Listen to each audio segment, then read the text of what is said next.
Money is notoriously one of the most taboo topics in our culture. We almost never get to see exactly what's going on in someone else's bank account, let alone look at their actual investment portfolio, right? But honestly, looking under the hood of real portfolios with the actual numbers, that offers the absolute ultimate educational power. Okay, let's dive into this explainer and see exactly what we can learn from the raw, unfiltered financials of real people. So here is our roadmap.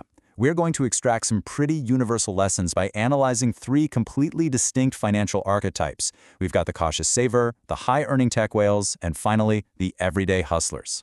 All right, case one, the cautious saver. We're looking at a single accountant in her mid-20s living at home in San Diego. She's making $60,000 a year, has incredibly low fixed costs, just about $550 a month, and is working with an extremely conservative setup. To really understand why she's playing it so safe, we kind of have to look at the psychology here. Listen to this quote from her. "I was taught to not trust banks or investments. At one point, I had $50K in literally cash in my house." I mean, think about that. $50,000 just sitting there, essentially stuffed under the mattress. But, as a second-generation American trying to navigate a brand new monetary system, this deep-seated anxiety about trusting financial institutions is incredibly common. That fear of losing her hard-earned money is literally keeping her on the sidelines. Now, what's really interesting about this slide is the massive cash drag staring right back at us. A staggering 93% of her portfolio, that's roughly $88,000, is entirely in cash, locked up in high-yield savings, CDs, and T-bills. Only 7% is actually invested in the stock market, mostly sitting in a maxed-out Roth IRA tracking the S&P 500. And look, earning a little yield in a savings account definitely feels safe in the short term. But holding 93% in cash when you have a 30-year time horizon, that's actually a massive risk to her long-term purchasing power because of inflation. So, how do we actually fix this without triggering that very real financial anxiety we just talked about? Well, we need a highly actionable strategy to just gently step out of cash while still keeping a solid safety net. First up, she should earmark about $7,500 to act as a rock-solid 6-month emergency fund. That'll cover potential future rent. Next, just keep maxing out her 2024 Roth IRA in that broad market index. Then we take about $8,000 to $18,000 from those high-yield savings and dollar-cost average it into the market over the next few months. The ultimate goal here? Simply reaching a 50-50 cash-to-invested split by the end of the year.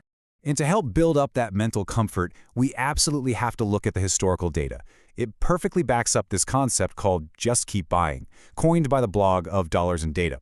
People get so worried about buying stocks when the market seems overvalued, right? Like when price-to-earnings or PE ratios are running high. And sure, in a tiny 5-year window, high PE ratios can sometimes correlate with lower returns. But look what happens when we zoom out to the 20- and 30-year marks. Over long periods, the returns completely converge. Historical data shows zero real negative returns regardless of the initial price you paid. Simply put, time in the market always beats timing the market. Okay, moving on to case two, the tech whales. This is a married couple in their mid-30s. They're both senior software engineers at Amazon out in the Bay Area, and they have an ultra-aggressive goal to retire completely by age 50. Get a load of this jaw-dropping number fueling that early retirement dream. $765,000, that is their combined annual income. It's built up from really impressive base salaries, huge cash bonuses, and massive restricted stock unit or RSU grants from Amazon. With that kind of cash flow, their capacity to build serious wealth is just astronomical. So the crucial point is how that income has materialized into their massive $2.3 million leveraged portfolio. We're looking at some intense concentration risk right here. 42% of their wealth is tied up entirely in Bay Area real estate, and another 32.6% is sitting exclusively in single company Amazon stock. That means basically 75% of their total net worth is completely dependent on local real estate and the golden handcuffs of a single tech rocket ship. Amazon has obviously been fantastic to them, but this severe lack of diversification is dangerous.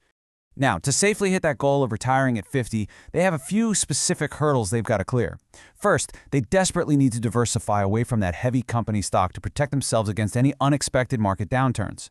Second, they have to figure out how to bridge the gap. If they retire at 50, they can't actually touch their 401k funds without facing penalties until age 59 and a half, so they need to build up their taxable accounts to live on for that entire decade. Finally, they've got a 4-year-old kid, so they need to optimize a 529 education plan, especially since the rules changed and unused 529 funds can now actually be converted into a Roth IRA. But here is their absolute biggest secret weapon for hitting their calculated $5.1 million financial independence number: the mega backdoor Roth. This is a crazy lucrative strategy that Amazon actively encourages and educates its employees on. Essentially, it allows high earners to make after-tax 401k contributions way beyond the normal annual limits, and then immediately convert those funds into tax-free Roth money. Honestly, if your employer offers this, it is an absolute cheat code for supercharging your wealth. Let's jump to case 3, the everyday hustlers. This is a highly relatable 29-year-old couple out in Minnesota. They're netting about $7,000 a month working government jobs. They've run an Etsy side hustle, and they are somehow managing a super impressive 20% savings rate. And this brilliantly illustrates how their portfolio is actually incredibly healthy, even though it looks a little busy at first glance. 85% of their money is safely tucked away into broad, diversified ETFs. Only 15% is sitting in individual stocks, though they are heavily weighted in Tesla. The golden rule you want to remember here is to keep any single individual stock pick below 5% of your total net worth. That just helps you manage volatility. They are hovering right around 8% with Tesla, so it's a little bit concentrated, but structurally speaking, that broad market foundation is spot on. Interestingly enough, their main anxiety wasn't about holding Tesla stock. It was actually about an $11,200 car loan sitting at a 3.74% interest rate. They really wanted to know, should they pay it off early? And this is the classic debate, right? Mathematical optimization versus psychological peace of mind. Mathematically, there is absolutely no rush to pay off a 3.74% loan when you can easily earn 4 to 5% completely risk-free in a high-yield savings account right now. But on the flip side, if having debt really stresses you out, the peace of mind from just zeroing it out might be worth way more than the couple of extra percentage points you'd earn at the bank. Setting the car loan aside, their biggest lever for generating wealth is actually their Etsy jewelry shop. To scale that side business and really help them sprint toward their first $100,000 invested, which, by the way, is exactly when the math of compounding really takes off, they need an actionable blueprint. Step 1, pinpoint their exact target demographic, like teens and early 20s. Step 2, gift products to 10 to 50 micro-influencers in that specific group. Step 3, throw in a handwritten note just asking for a social share. No heavy obligations, just a really kind request. And finally, Step 4, track that word-of-mouth traction and scale up whatever is working best. Let's move to and see how this builds into our final section, your wealth-building blueprint. We've looked at the cautious saver, the tech whales, and the everyday hustlers. 3 completely different financial lives, right? But the universal rules of the game, they remain exactly the same for all of them. So, here is your wealth-building blueprint, extracted right from these 3 distinct portfolios. First up, you have got to overcome cash drag. Sitting in cash feels super safe, but inflation will absolutely eat your purchasing power over time. Use dollar-cost averaging to ease your way into the market. Second, diversify. Whether it's heavy company stock like our Amazon engineers or just one individual pick like Tesla, you have to spread out your risk. Third, leverage the math of interest rates versus debt before you just rush in to pay off low-interest loans.